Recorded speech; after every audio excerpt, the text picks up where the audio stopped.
Hello everyone, and welcome to Power Pages Tips. My name is Nicholas Hayduk, and this is tip number 276, Security Workspace.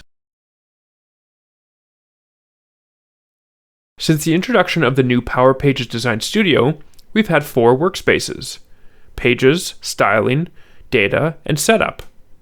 Recently, Microsoft has introduced a 5th, called Security, which includes some new functionality and some functionality moved from other workspaces.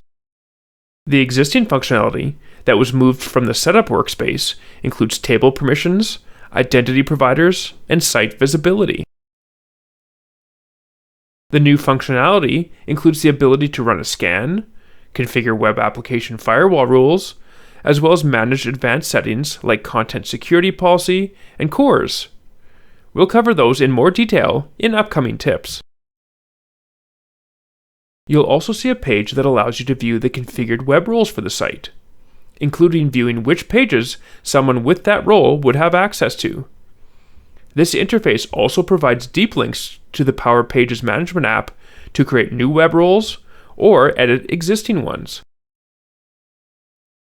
Finally, you can now see page permissions all in one place.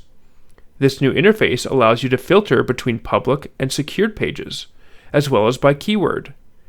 You can choose for each page whether it's available to everyone, or specify which web roles a contact must have to be able to see the page. While page permissions were editable within the Pages workspace, this is a much more streamlined view for administrators. Thanks for watching, and I hope you found the Power Pages tip number 276 on Security Workspace useful.